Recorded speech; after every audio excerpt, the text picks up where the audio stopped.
गरमागरम खमंग वडे तयार झालेले आहे। आता ते भातावरती छान कुस्करून घेऊन आपल्याला मस्त मिक्स करून ताव मारायचा आहे।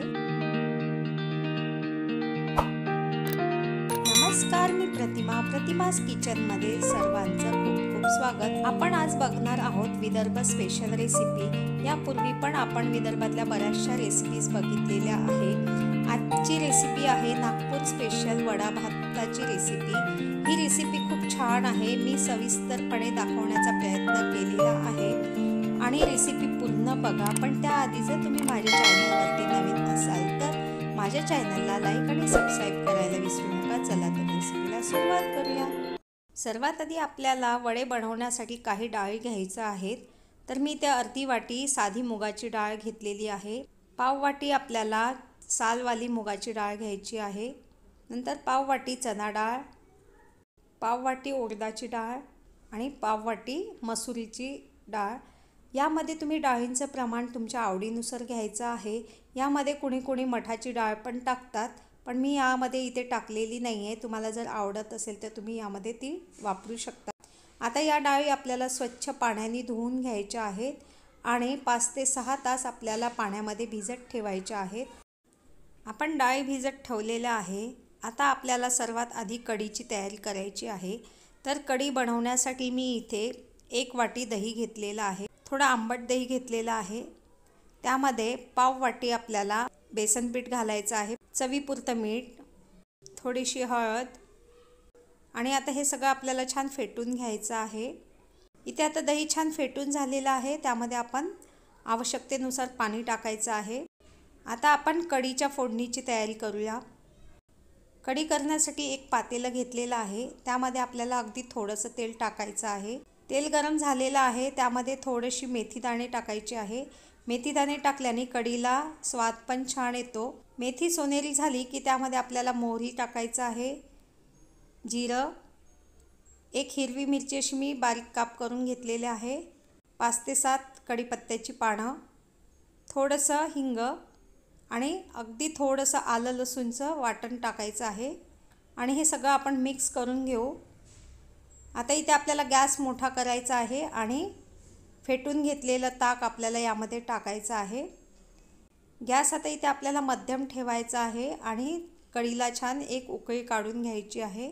आता तुम्ही इथे बघू शकता की कढीला छान उकळी आलेली आहे। आता शेवटी यामध्ये टाकायचं आहे आपल्याला हिरवीगार बारीक चिरलेली कोथिंबीर आणि गॅस आपल्याला बंद करून घ्यायचा आहे। आता आपल्याला वडा भात बनवण्यासाठी भात बनवायचा आहे। तर मी ते 1 वाटी तांदूळ घेतलेले आहे आणि तांदूळ आपल्याला 2 ते 3 पाण्याने स्वच्छ धुवून घ्यायचे आहेत। इथे तांदूळ छान धुवून झालेले आहे आणि पाणी सगळं काढून घ्यायचं आहे। भात करण्यासाठी मी एक कढई घेतलेली आहे। कढईमध्ये तांदळाच्या दुप्पट पाणी घेतलेलं आहे। कधी कोणकोणत्या तांदळाला पाणी जास्त लागतं, म्हणून मी इथे 2.5 वाटी पाणी घेतलेलं आहे आणि पाण्यामध्ये थोडंसं चवीसाठी मीठ टाकायचं आहे। पाण्याला उकळी येऊ द्यायची आहे। इथे आता पाण्याला उकळी आलेली आहे। आता त्यामध्ये धुवून घेतलेले तांदूळ टाकायचे आहे आणि आपल्याला इथे गॅस मोठा करायचा आहे। आता भात आपला छान शिजतो आहे। 7 ते 8 मिनिटांनी या तांदळामधलं पाणी पण आटलेलं आहे। 2 ते 3 मिनिट या भातावरती झाकण झाकून भात वाफेने होऊ द्यायचा आहे। आपण झाकण उघडून बघूया। बघा इथे भात छान झालेला आहे। परत याच्यावरती झाकण झाकून देऊ आणि आपण आता गॅस बंद करायचा आहे। अशा पद्धतीने आपला वडा भातासाठी लागणारा भात सुद्धा तयार झालेला आहे। आता इथे 5 ते 6 मिनिट डाळ भिजत ठेवलेल्या होत्या आपण। पूर्ण डाळी पण छान भिजलेल्या आहेत आणि या डाळी आपल्याला छान एका टोपलीमध्ये काढून घ्यायच्या आहे। पाणी सगळं निथळून घ्यायचं आहे। आता इथे आपल्याला एक मिक्सरचं भांडं घ्यायचं आहे आणि निथळून घेतलेल्या डाळी आपल्याला यामध्ये टाकायच्या आहेत। त्यामध्ये आता आपल्याला टाकायचे आहे 4 ते 5 हिरवी मिरची, 4 ते 5 लसूण पाकळ्या, थोडासा आल्याचा तुकडा आणि 10 ते 12 कढीपत्त्याची पानं। हे सगळं आपल्याला मिक्सरमधून जाडसर वाटून घ्यायचं आहे। खूप असं डाळींचं वाटण बारीक करायचं नाही आहे।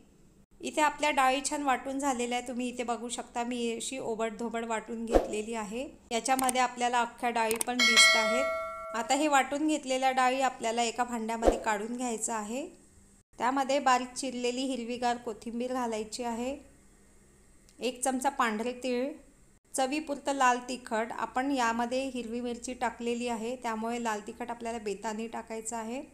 थोडीशी हळद, 1 चमचा धनेजिरे पावडर, चवीपुरतं मीठ. आता हे सगळे मसाले आपल्याला डाळीमध्ये छान मिक्स करून घ्यायचं आहे. आता इथे आपण मिक्स करून घेतलेलं आहे. त्यानंतर मी इथे वडे तळण्यासाठी एका कढईमध्ये तेल गरम करायला ठेवलेलं होतं. तेल पण छान आता गरम झालेलं आहे.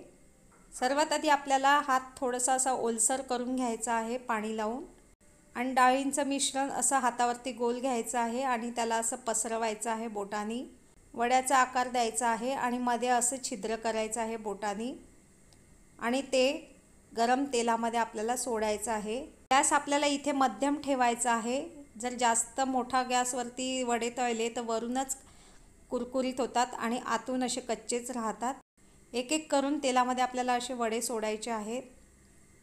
या वड्यांना लगेच आपल्याला पलटवायचं नाही आहे. थोडा हलकासा सोनेरी रंग आला की आपल्याला हे वडे पलटवून घ्यायचे आहेत. लगेच पलटवले की वडे पण तुटू शकतात. इथे आता आपण वडे पण पलटवून घेतलेले आहे आणि दुसऱ्या बाजूनी पण आपल्याला खरपूस तळून घ्यायचे आहेत. तुम्ही इथे बघू शकता की वडे पण छान खरपूस तळून झालेले आहे. आता हे वडे आपल्याला एका टिश्यू पेपरवरती काढून घ्यायचे आहेत.